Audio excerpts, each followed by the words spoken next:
নমস্কার।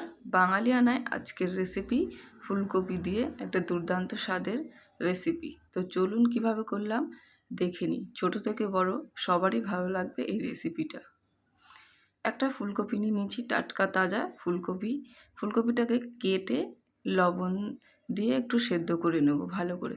আর ফুলকপিটা ছোট ছোট করে কেটে নিয়েছি, জল ঝরতে দিয়ে দিয়েছি। একটা মিক্সির বাটিতে কিছুটা কাঁচা লঙ্কা আর কিছুটা রসুন, কয়েক কোয়া রসুন আর কিছুটা পরিমাণ পেঁয়াজ দিয়ে একটা ভালো করে পেস্ট তৈরি করে নেব। পেস্টটা সুন্দর করে তৈরি করে নিয়েছি। এবার একটা বাটিতে একটা ডিম নিয়ে নিয়েছি, এর মধ্যে দিয়ে দেবো পেস্টটা, পেঁয়াজ রসুন লঙ্কার পেস্ট দিয়ে দিচ্ছি। এবার এর মধ্যে অ্যাড করে দেবো ছোটো চামচের 3 চামচ ময়দা, 3 চামচ ময়দা দিয়ে আর 2 চামচ দেব কর্নফ্লাওয়ার।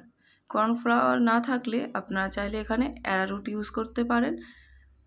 আমার কাছে কর্নফ্লাওয়ার ছিল তাই আমি কর্নফ্লাওয়ার দিচ্ছি। দিয়ে দিচ্ছি স্বাদ মতো লবণ আর একটু হলুদ গুঁড়ো।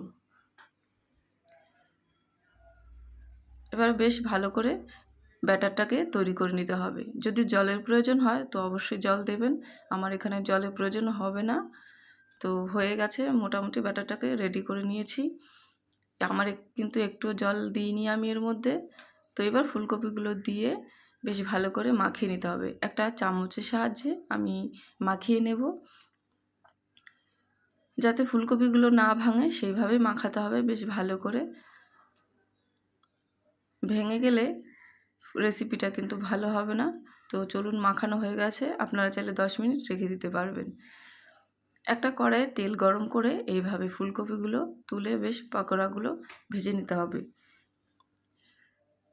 এরকম ফুলকপির পকোড়া আপনারা কিন্তু সন্ধ্যে চা কফির সাথেও খেতে পারেন। যারা ফুলকপি খেতে ভালোবাসে না বা সবজি দেখলেই, যেই বাচ্চাদের সবজি দেখলেই গায়ে যেন জ্বর আসে, তাদের জন্য আজকের রেসিপিটা অবশ্যই। এইভাবে ফুলকপি রান্না করে দিলে অবশ্যই ফুলকপি খাবে। তো বাচ্চাদেরও এভাবে একবার রান্না করে দেবেন, দেখবেন অবশ্যই বাচ্চারাও চেটেপুটে খাবে। সন্ধ্যের টিফিনেও বাচ্চাদের এরকম ফুলকপির পকোড়া ভেজে দিলে তার সাথে যদি টমেটো সস বা একটু চাটনি করে দেওয়া যায় তো নিমেষেই চেটেপুটে একদম সব শেষ করে দেবে। ফুলকপি দিয়ে এইভাবে রান্না করে দিলে লুচি, রুটি, পরোটা সব কিছুর সাথেই খেতে কিন্তু দুর্দান্ত লাগবে, খুব ভালো লাগবে। তো অবশ্যই একবার ট্রাই করবেন এইভাবে। দেখুন ফুলকপির পকোড়াগুলো কিন্তু প্রায় ভাজা হয়ে গেছে। এইভাবেই সবগুলো ভেজে নেব। তো আমাদের চ্যানেলটাকে যারা সাবস্ক্রাইব করেছেন আগে থেকেই তাদেরকে অসংখ্য ধন্যবাদ। আর যারা নতুন দেখছেন ভিডিওটা তারা সাবস্ক্রাইব করবেন আর অবশ্যই একটা লাইক করবেন কিন্তু। তো পাকোড়া ভাজা তো কমপ্লিট। এবার ওই কড়াইয়ে একটু তেল কমিয়ে নিয়েছি আর কিছুটা পরিমাণ ক্যাপসিকাম আর পেঁয়াজ বেশ বড় করে কেটে নিয়েছি। একটু লবণ দিয়ে একটু হালকা ভেজে নিতে হবে। একটু ভাজা হয়ে আসলেই এর মধ্যে দিতে হবে রসুন কুচনো। রসুন কুচনোটা দিলে বেশ খেতে আর সুন্দর একটা গন্ধ আসে, ফ্লেভারটা বেশ ভালো হয়।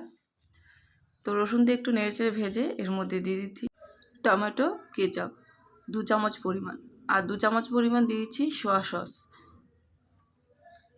এবার ভালো করে একটু নেড়েচেড়ে এর মধ্যে দিয়ে দেবো জল, অল্প পরিমাণ জল দেব। এবার এটা ফুটতে থাকুক, ফুটতে ফুটতেই এর মধ্যে দিয়ে দেবো 1 চামচ লঙ্কার গুঁড়ো।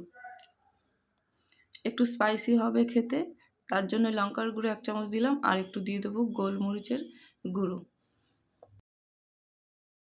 একটু নেড়ে চেড়ে এবার একটা বাটিতে গ্রেভির জন্য নিয়ে নেব 1 চামচ পরিমাণ আর একটু সামান্য কর্নফ্লাওয়ার। একটু জল দিয়ে ভালো করে নেড়ে ঘেটে নিতে হবে। এবার দিয়ে দেবো। তো দিয়ে দেওয়ার পরে দেখবেন একটু ঘন হয়ে আসবে, থিকনেসটা আসবে। তো রেডি গ্রেভিটা। একটু ফুটে গেলেই এর মধ্যে একটু দিয়ে দেবো স্বাদ মতো লবণ। আপনারা চাইলে এর মধ্যে সামান্য একটু চিনি অ্যাড করতে পারেন, আমি দিচ্ছি না। এবার দিয়ে দেবো ফুলকপির পাকোড়াগুলো, দিলেই একটু নেড়েচেড়ে নিলেই রেডি ফুলকপির দুর্দান্ত স্বাদের রেসিপি। তো আজকের রেসিপিটা কেমন হলো অবশ্যই কমেন্টে জানাবেন। আর আজকের ভিডিওটা এখানে শেষ করছি। সবাই ভালো থাকবেন, সুস্থ থাকবেন।